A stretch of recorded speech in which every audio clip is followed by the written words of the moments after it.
Bonjour chers leaders, j'espère que vous allez bien. Aujourd'hui, j'aimerais aborder avec vous un sujet particulier. Et sans risque de me tromper, je suis sûr que vous avez déjà fait ce constat.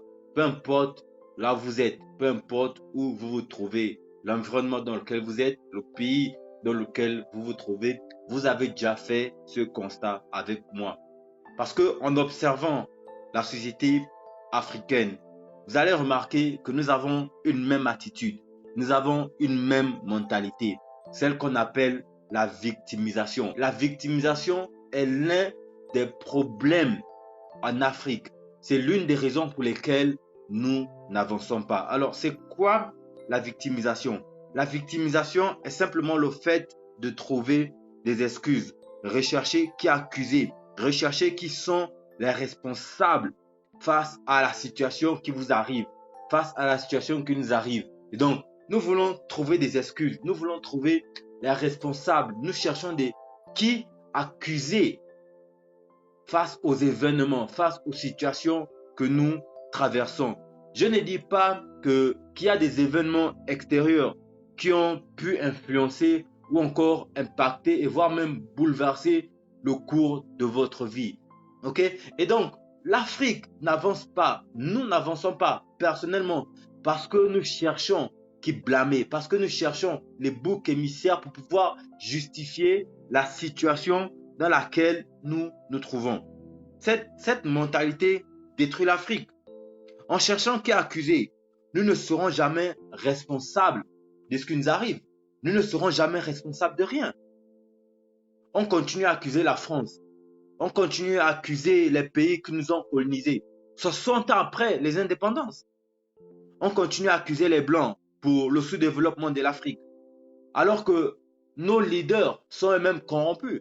Lorsqu'on affecte des budgets pour le développement, lorsqu'on affecte des budgets pour la construction des routes et des écoles, peu importe le pays dans lequel vous vous trouvez, je suis sûr qu'il y a des détournements de fonds.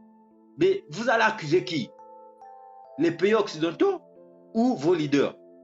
Qui allez-vous accuser? Le danger de cette attitude, c'est qu'on ne devient jamais responsable. On reste des enfants sans jamais devenir matures. Si vous posez la question aux Sud-Africains, pourquoi le taux de chômage est si élevé dans leur pays, ils vous diront que c'est à cause des Congolais, ils vous diront que c'est à cause des Nigériens, ils vous diront que c'est à cause des Zimbabwéens. Et donc, ils accusent les étrangers d'occuper, d'occuper ou encore d'exercer des emplois que eux-mêmes ils devaient exercer. Alors que ces étrangers cherchent à gagner dignement leur vie. C'est un vent de marché. Et donc, comment allez-vous discuter, par exemple, ce genre d'emploi avec les étrangers alors que vous pouvez occuper des hautes fonctions dans l'administration? Vous demandez aux gens pourquoi leur relation ne marche pas.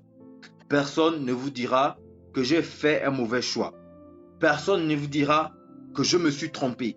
Non, c'est toujours la faute aux autres. Et donc, certaines personnes vous diront, non, tous les hommes sont pareils. Et certains hommes diront, toutes les femmes sont pareilles. Et donc, elles ont du mal à reconnaître que leurs relations n'ont pas marché, peut-être parce qu'elles n'ont pas fourni des efforts nécessaires.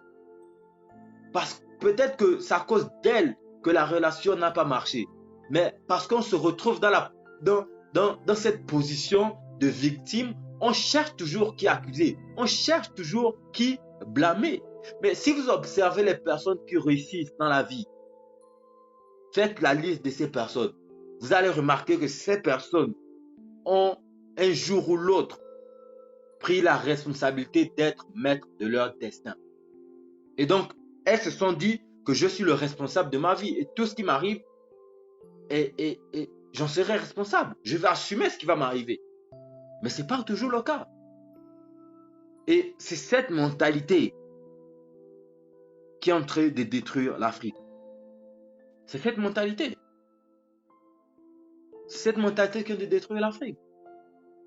Si vous n'êtes jamais responsable de rien, mais comment allez-vous changer votre vie? Pour finir, j'aimerais justement partager ce principe avec vous. Notez-le, s'il vous plaît. Vous ne pouvez pas changer ce dont vous n'êtes pas responsable. Tant que les autres sont responsables de ce qui vous arrive, vous ne pourrez jamais changer. Prenez le cas d'un étudiant. Si vous avez des mauvaises notes, au lieu de vous remettre en cause, au lieu de vous poser des bonnes questions telles que peut-être que je ne travaille pas bien, mais tant que vous cherchez à accuser, c'est la faute aux parents, c'est la faute à ceci, c'est la faute à cela. Par exemple, vous avez peut-être du mal à gérer votre argent, mais vous accusez les sorciers, vous accusez les démons. Vous êtes peut-être célibataire parce que vous n'acceptez pas les invitations, mais arrêtez d'accuser, je sais pas, un esprit de célibat ou quoi. Faites ce que vous devez faire.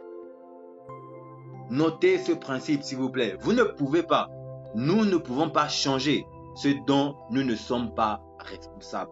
C'est uniquement lorsque nous sommes responsables qu'on peut changer les situations de nos vies. Merci de m'avoir écouté. Je vous aime et je vous respecte. C'était Cled Nicolo. N'oubliez surtout pas de partager et de vous abonner à notre chaîne YouTube. Merci. À la prochaine.